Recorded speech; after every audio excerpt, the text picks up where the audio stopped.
Oppenheimer. I watched Oppenheimer and it's been 4 days कि ये movie मैं देख चुका हूँ एंड अभी तक रिव्यू नहीं बनाया हूँ। That explains my dedication to this channel. So well, इस मूवी के बारे में मैं बहुत दिन से हाइप देख रहा हूँ। Like I was interested myself about this movie because मैं क्रिस्टोफर नोलन का पहली मूवी में जो थिएटर में देखने वाले थे। I watched Christopher's other movies but in my computer like Interstellar देखे, टेनेट देखे। I was a big fan of Christopher Nolan's work for a long time. So the first work of Christopher Nolan जो मैं theatre में देखने वाले थे, इसके लिए मैं बहुत ज़्यादा hyped थे। But in the same place I was also hyped because people are hyped of this movie, जो कि Marvel and DC नहीं है। Still English movie पे इतना ज़्यादा hype usually नहीं देता है, but people were giving this movie hype in India. So I thought कि yeah, ये movie मेरे को first day first show देखना पड़ेगा। I didn't watch the first day first show, but yeah, I did watch it. तो इस review में मैं बेसिकली ऑफिशियली रिव्यू नहीं कर सकता हूँ because of 2 main reasons. Number 1 being मेरा सारे ऑडियंस या सारे बंदे जो ये वीडियो देखेंगे अभी तक मूवी नहीं देखा होगा। अगर नहीं देखे हो तो क्या कर रहे हो, जाके मूवी देखो। एंड इसलिए स्पॉइल नहीं कर सकता हूँ मूवी को। एंड सेकंड थिंग बीइंग कि मेरे को काफी सारे डायलॉग्स वर्ड टू वर्ड नहीं याद आ रही है एंड गूगल पे भी नहीं मिल रही है। So I have to make this without spoilers and without every detailed dialogues जो मेरे को याद नहीं आ रही है। So let's start. पहले बात करते हैं कुछ चीजों के बारे में that I was like really curious about, और जो मूवी के बारे में बात चल रही है पहले उसके बारे में बात कर लेते हैं। Number 1 is I was really curious about कि भाई क्रिस्टोफर नोलन इस मूवी को कैसे बनाएंगे। No I am not talking the production, I am talking about कि क्रिस्टोफर नोलन का जो मूवीज होती है it jumps between timelines and movie के एंड तक एक ग्रेटिफिकेशन फैक्टर रहती है जिसके लिए आप मूवी का लास्ट सीन तक आप बैठे हुए रहोगे। There is a gratification factor and उसके बाद भी थोड़ा सा गुड फीलिंग वाला इफेक्ट लेके एंड होती है। This is how normally Christopher Nolan's works are done. But इस मूवी पे नॉर्मली एक स्टोरी बुक से एक जन का बायोपिक बना रहे हैं, वहाँ पर ऐसे तो कुछ आप ग्रेटिफिकेशन फैक्टर ऐड नहीं कर सकते। Like people know about the person, मतलब जो लोग जानते हैं वो लोग तो जानते हैं, तो उसके बारे में आप क्या ही ग्रेटिफिकेशन फैक्टर ऐड कर पाओगे। It was really interesting to me. He did it but not in the way I expected and इसको हम बोलने जाएंगे तो I will have to spoil the movie, so मैं आपको एक्सप्लेन नहीं कर पाऊंगा। But it's based on the dialogues, it's based on the plots of the film, it's based on the politics and surrounding things around the bomb which lets you to get a gratification till the end of the movie. And एक dialogue रहती है particular मेरे को जो लगती है, जो आपको स्पेशली ग्रेटिफिकेशन फीलिंग देती है, उसके बाद से एक गुड एंडिंग हो जाती है, मेडल मिल जाती है रॉबर्ट को एंड या the movie ends like that. उसके बाद सेकंड चीज में बात करेंगे लोग जिसके बारे में बात कर रहे हैं about the Gita shloka in the sex scene, right.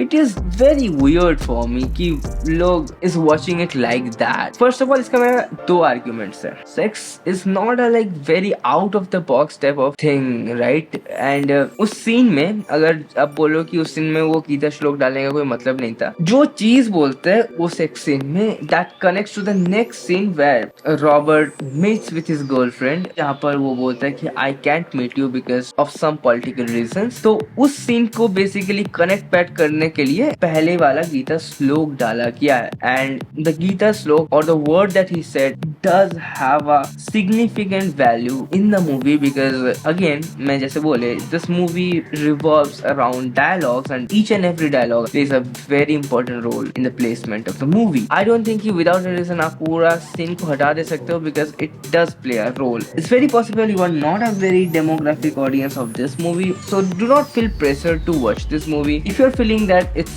offending, it's very possible you are not in the demographics of this movie. Again, आप इसके पहले 50 रिव्यू देख चुके हो अगर आप मूवीज नहीं देखे हो तो। Yeah, this movie is just not about the bomb and अगर आप उसके लिए जा रहे हो आप kind of disappoint हो सकते हो, but उसमें भी deliver कर देता है movie enough, but it's more about Oppenheimer himself than the bomb. So dialogues initially आपको थोड़ा ध्यान से देखना पड़ेगा and obviously अगर मेरे थिएटर जैसे आपको subtitles नहीं मिलेगा तो yeah, you have to really focus on the movie because again it's more on the politics, sacrifices, personal lives involved with the people, patriotism and toxic patriotism का जो concept भी यहाँ घुसाया गया है and there are many aspects about the movie rather than just the bomb itself. So yeah, 3 घंटा कब उड़ जाती है आपको समझ में नहीं आएगा जब आप थिएटर में जाओगे and अगर आप कुछ expectation लेके भी जाओगे I don't think that you will get disappointed. But just bomb के बारे में नहीं है, I'm just telling that. अब कुछ things that I liked about this movie and कुछ things I didn't like about about this movie. Okay, honestly, first बात करते हैं the things that I liked about this movie. Number A is pacing. Pacing played a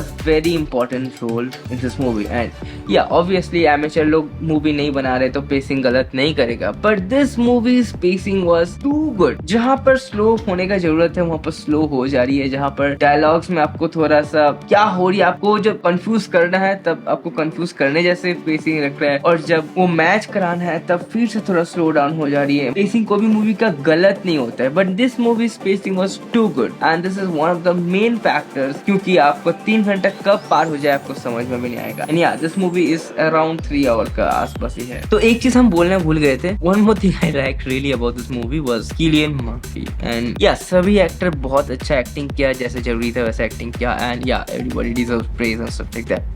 Good, but Cillian Murphy's acting was too good in this. Okay, bro, like I watched Cillian Murphy's काफी सारा work इसके पहले भी, and he's generally a good actor, but this was too good. Is one of the main reasons इस movie को आपको जाके देखना चाहिए. Number second is dialogues. Again, I said that dialogues plays a very big role in this movie, and dialogues आपको पहले से ही ध्यान देके देखना पड़ेगा, because अगर आप पहले आपका dialogues क्या बोला है या क्या क्या था अगर आप भूल जाओगे तो मूवी का एंड में आपको मेक सेंस नहीं करेगी. इनिशियली डायलॉग्स अगर मेक सेंस नहीं कर रही है, थिंक कि मूवी के एंडिंग में वो मेक सेंस कर जाएगी, एंड इसीलिए उस टाइम में थोड़ा पेसिंग बढ़ा दिया गया है, and it plays a very big role in the movie. Third है sound effect. Okay, I do have to spoil this movie a little bit, but do not scroll, don't scroll. ये movie में sound effect एक बहुत important role play कर रही है. अगर आप इंटरस्टेलर देखे हो, हम बिना स्पॉइलर देखे बात करने की कोशिश कर रहे हैं. अगर आप इंटरस्टेलर देखे हो, जैसे घोस्ट वाला सिचुएशन जैसे होती है, जैसे मर्फी यानी कि जो बच्ची का घोस्ट होती है, वो जैसे रोल प्ले करते हैं पूरा मूवी का फर्स्ट हाफ में, वैसे sound effects, random abstract sound effect plays a similar role in this movie, जो आपको मूवी के एंड में मेक सेंस कर जाएगी. विदाउट स्पॉइलिंग हम इतना ही बोल सकते हैं, मूवी देखो जाके आपको समझ में आ जाएगी what I am talking about. Okay, now the only thing I didn't like about this movie, I did like literally everything about this movie, but there was one thing I didn't like, was audio. Okay, it was not the movie's fault, rather it was the place fault जहाँ पर हम movie देखने गए थे, यानी कि theatres fault, कि उस मूवी पे सबटाइटल नहीं दिया था. Fucking hell, क्रिस्टोफर नोलन के मूवी में सबटाइटल नहीं था. Second thing, it is a fucking theater. Theatre में आप 1:1 viewing नहीं एक्सपीरियंस मिल सकता है, and that's why you go to fucking theater, कि आप बड़ा स्क्रीन में देख पाओ एंड एक कलेक्टिव व्यूइंग एक्सपीरियंस मिले आपको. But because I have focusing issues, 50 जन अगर पास से बातचीत कर रहा है या मूवी में कुछ हो रहा है तो ओ माय गॉश ऐसे वाला जब साउंड इफेक्ट पास से आती है, I can't focus. And subtitles अगर नहीं रहेगा, आप वॉइस पे फोकस करोगे या पास में ओ माय गॉश को चुप कराओगे या क्या करोगे, ये थोड़ा सा कलेक्ट कंफ्यूजिंग होती है. ठीक है. एंड प्लस क्रिस्टोफर नोलन का मूवीज में आप देखोगे तो there is a dirty noise in the audio. He wants to get the real expression of the audio. जैसे कि क्रिस्टोफर नोलन सीजीआई नहीं यूज करते, वैसे ऑडियो में भी फेक एनवायरमेंटल नॉइजेस नहीं यूज करते, rather he uses the audio records directly on the scene जब मूवी रिकॉर्ड हो रही है. एंड इसीलिए काफी सारा ऑडियो में डर्टी नॉइज रहती है. एंड बोला था कि he keeps it intentionally. Okay, it might be, but जब आप एक थिएट्रिकल व्यूइंग एक्सपीरियंस ले रहे हो उस मूवी पे एंड सबटाइटल्स नहीं है, it is very hard to understand the movie. जब फर्स्ट पार्ट में आपको थोड़ा कंफ्यूज करने के लिए डायलॉग थोड़ा फास्ट रखा गया है. I will again have to watch the movie पूरी तरीके से समझने के लिए. काफी सारा डायलॉग्स जो मैं मिस कर गया हूँ during the first part because of the pacing and because of the audiences that were watching the movie, plus because की सबटाइटल्स नहीं था. Yeah that's the only thing I didn't like about this movie. मेरे को फिर से देखना पड़ेगा and yeah I am not going to theatre anymore. हम डायरेक्टली ओटीटी में आएगा तभी देख पाएंगे. तो ये था कुछ छोटा मोटा रिव्यू इस मूवी के बारे में. हम बोलेंगे कि मूवी अगर आप नहीं देखे हो तो जाके देख लो, अगर देख चुके हो एंड कुछ जगह में आपको समझ में नहीं आया तो और एक बार जाके देख लो, कोई दिक्कत नहीं है. हम देख नहीं पाएंगे बिकॉज मेरा बैक टू बैक प्रोजेक्ट है इस टाइम में. मैच के लिए चलता हूँ. Bye for today. Jai Hind, जय भारत, वंदे मातरम. এই জ্যান্ত লাশ ফেলে দেবে খাল পারে ডোবা যদি ভুল কিছু বলি আমার শাস্তি দাও এই জীবনের এক্সামে সাপ্লি দাও বেঁচে থাকার অধিকার শেষ আজ প্ল্যান শেষ করে দাও এই জার্নিটা আমার সুইসাইড না করার কারণ বিষের অনেক দাম তাই গাঁজাটাই ফুকি আমি সিগারেটে মিশিয়ে বেশ কিছু কাল লাগবে মরতে আমার সোজা নয় বেঁচে থাকা আমার স্বপ্নটা বিকিয়ে